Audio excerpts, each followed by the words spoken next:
Buenos días. Agradezco en primer lugar la invitación a esta vigésima reunión binacional entre Argentina y Perú. Mi ponencia es el castellano amazónico, principales características y variaciones. Perú es un país de castellanos múltiples, puesto que a los que se hablan en la Amazonía se suman los de los Andes y la costa.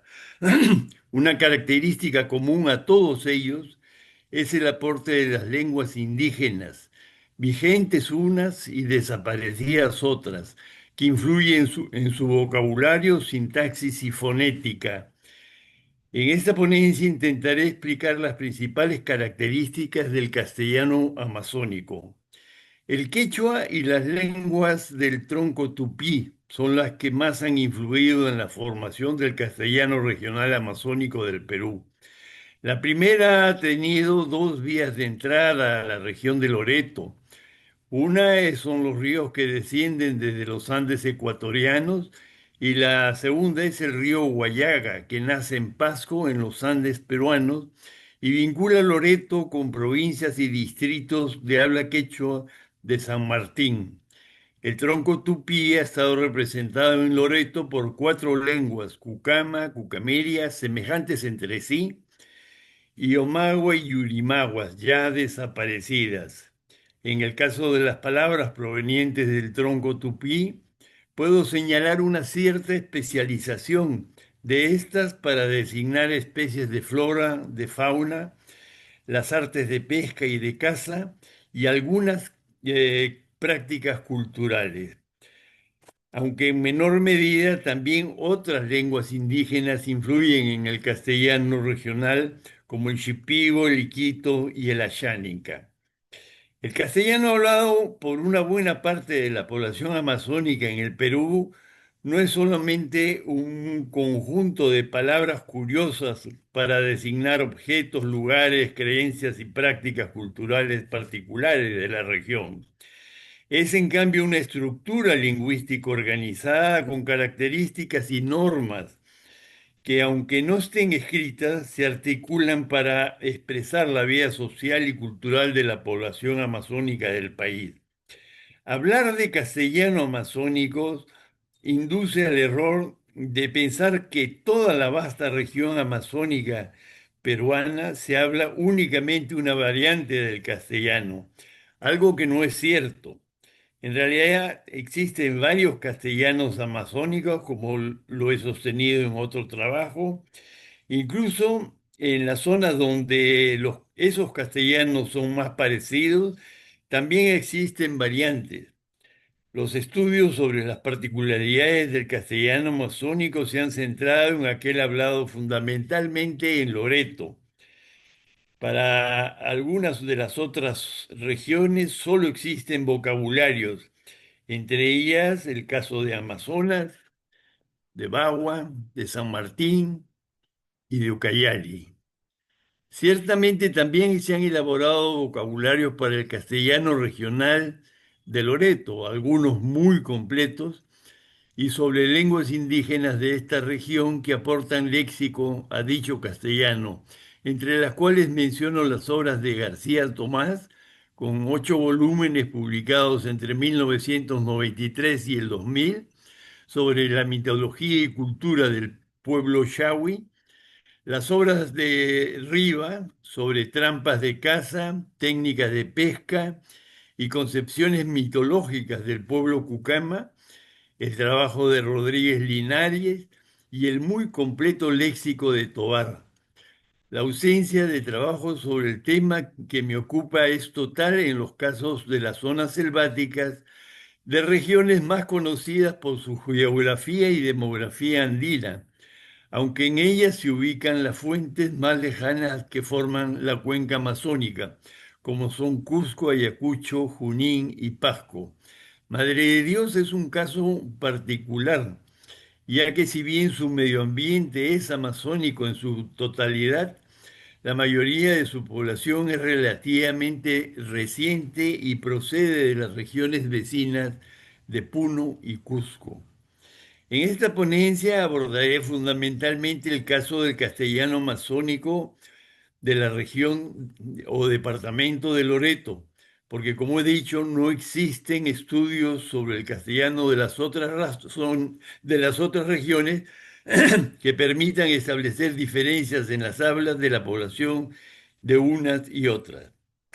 Quiero cerrar este acápite con una consideración final sobre la especial importancia del castellano regional en el ámbito territorial del pueblo Cucama, donde ha reemplazado la lengua originaria de este pueblo.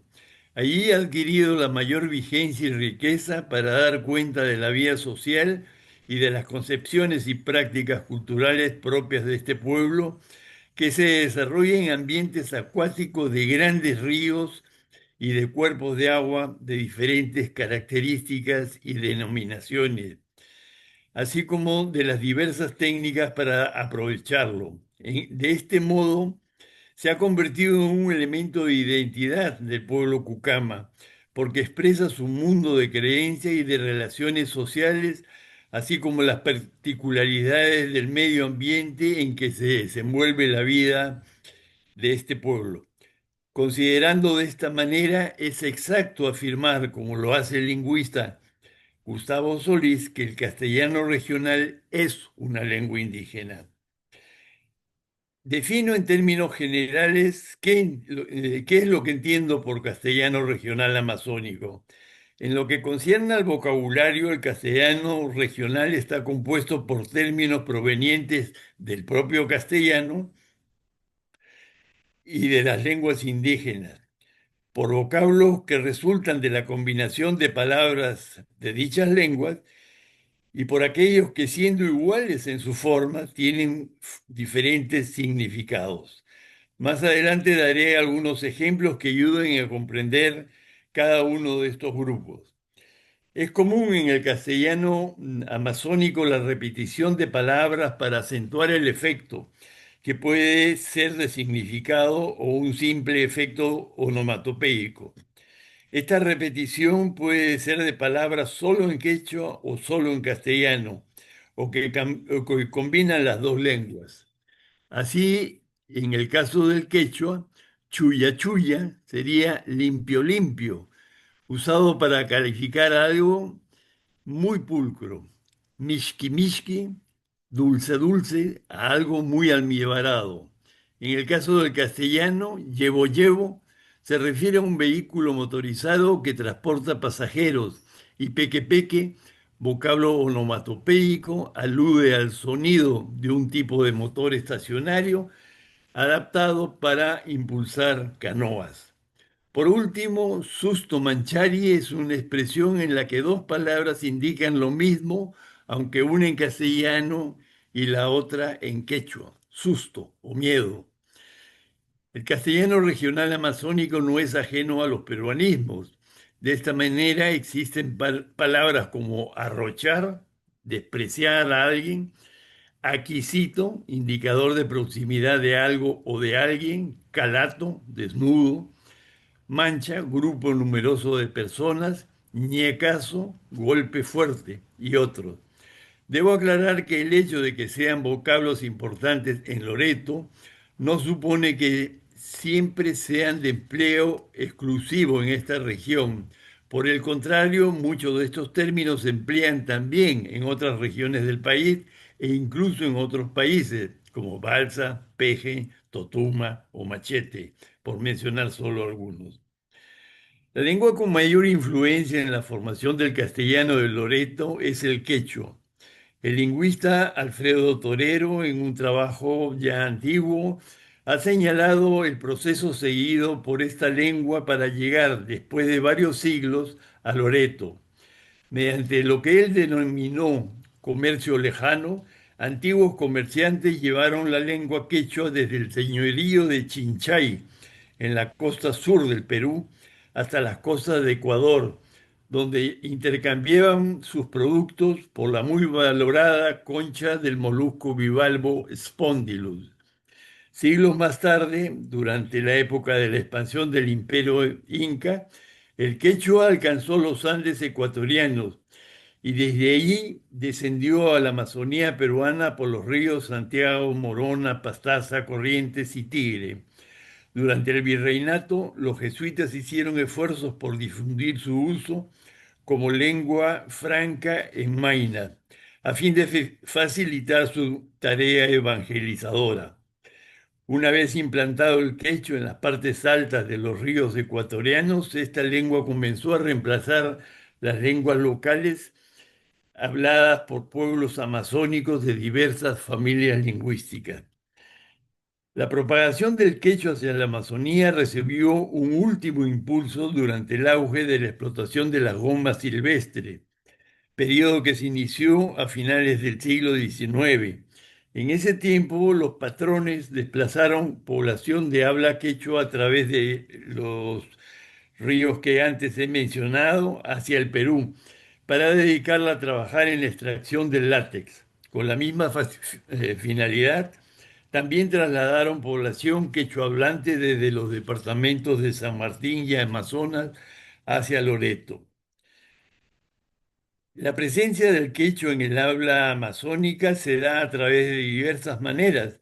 Una es a través de la incorporación directa de vocablos quechua, ayahuasca, por ejemplo, que designa una planta alucinógena, chiri, frío, yacu, agua, a veces también río, capi, maní, uchu, ají, pucacuro, una hormiga colorada de picadura muy dolorosa, chuyachaki, pies desiguales, personaje mitológico de los bosques que corresponde al curupira en Brasil, Cususapa de Cusu, tos, y el aumentativo zapa, que, para indicar a una persona que está afectada por una fuerte tos.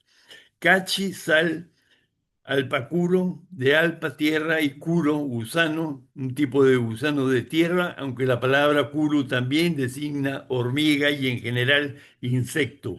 Angocaspi, de ango, duro, y caspi, palo, árbol de madera muy dura, y así muchas otras. No obstante, también se encuentran palabras que combinan la lengua quechua y el castellano, como buchizapa, de buche, y el aumentativo zapa, para designar a una persona gruesa, panzona. Avispa huma, de huma, cabeza, que alude a una persona con el cabello crespo y ensortijado. Ushpagayo, de uspa gris, cenizo, para designar a un gallo de color cenizo, empleada también de manera humorística para designar a un hombre canoso y de cierta edad. Capazapa, literalmente capa grande, que alude a una persona importante o que se les da de tal. Platazapa, de plata y el aumentativo para calificar a alguien adinerado. Capuruna, de capo, y de runa, hombre, que alude a una persona notable. Guarmilluvia, literalmente lluvia de mujer, para referirse a esas precipitaciones no muy intensas, pero sí duraderas y fastidiosas. Lagartocaspi, palo o árbol parecido al lagarzo. Bolsaúya, alguien de cara huya, arrugada como una bolsa, cachabarba, literalmente barbas con espinas o espinosa, es decir, varón de barba hirsuta. Cachacuro, que alude a un gusano curo que habita en los árboles del caucho. Sachavaca, vaca silvestre o del monte, para designar al tapir, tapiz o anta. Guarmimanda, hombre dominado por su mujer. Guarmi, y así muchas otras más. Existe por último un gran número de palabras quechuas derivadas siguiendo la lógica del castellano. Así, marcana, que quiere decir cargar, da origen a marcar. Chimpay, a chimbar, que indica cruzar un río de una orilla a la otra. Chanca, pierna, achangado, pareja con las piernas entrecruzados. Chapuy, mezclar, achapear, y chapo, bebida. Chupa, proporción de trabajo, de cabellos, perdón. Achovear, tirar a alguien de los cabellos. Supi, cuesco, azupitero, pedorro. Yuya, mentiroso, ayuyampero.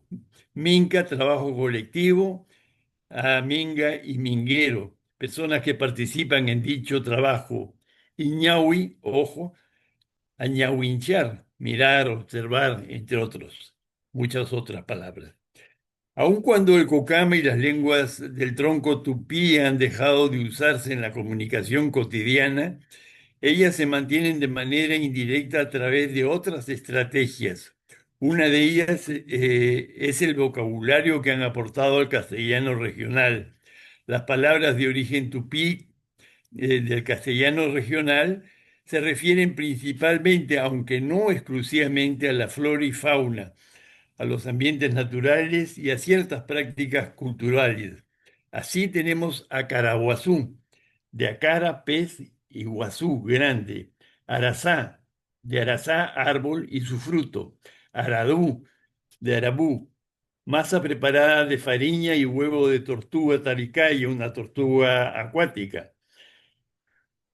Vellú, de embellú, especie de casabe, cayo o cayú, cayú en Brasil, para referirse al anacardo, y su fruto, conocido en el Perú también como marañón, copaíba de cupa iwa, árbol maderable, copoazú, también otro término del tronco tupí. Pero la influencia de las lenguas tupíes en el castellano regional también se manifiesta a través de construcciones gramaticales y de la sintaxis. Existen dos características del castellano regional que llaman la atención al foráneo. Una es la falta de concordancias entre el pronombre, que está en plural, y un sustantivo en singular, sus ojo, sus obra. El otro tiene que ver con la inversión sintáctica en casos como de Pedro su esposa o de Juana su hijo. La respuesta fácil sería señalar que en Loreto se habla mal castellano. Sin embargo, el hecho que el supuesto error sea tan generalizado nos motivó a buscar otra respuesta. Consultada a la lingüista Rosa Vallejo, especialista en la lengua cucama, me indicó que en cucama el número no es una categoría flexiva, es decir, que no se constituye por medio de morfemas, sino que se marca a través de clíticos, de frase nominal que se colocan al final de una frase. Me proporcionó el siguiente ejemplo. Icam yaguara, este perro. Icam yaguara, estos perros. Es decir, el demostrativo Icam no se modifica con el cambio de perro a perros. Con respecto a lo segundo, es decir, a la inversión sintáctica, ella señala que en Cucama la posición se marca solo por el orden de las palabras. El primero es el poseedor y el segundo el poseído. Proporciona el siguiente ejemplo. Miguel, perro, quiere decir el perro de Miguel. Pero en Cucama no existen verbos cópula, ser, estar. Las predicaciones ecuativas, él es mi padre, o las inclusivas, él es profesor, se constituyen también solo con base de las palabras. Una frase como la anterior, Mijiri Yaguara, pasaría al castellano regional como de Miguel su perro. Sin embargo, como ella cautelosamente señala, no es posible hacer una conexión directa entre las construcciones del cucama y el castellano amazónico a partir de una observación como la anterior, ya que se tendría que demostrar el efecto del sustrato lingüístico con un análisis más minucioso. Además, habría que estudiar cuál es el rol de otras lenguas de la zona que también marcan la posesión a través del orden de las palabras. Sobre este último, el trabajo de otro lingüista, Marticorena, deja en claro que también en la lengua quechua las oraciones gramaticales se construyen de manera similar. Muchas gracias.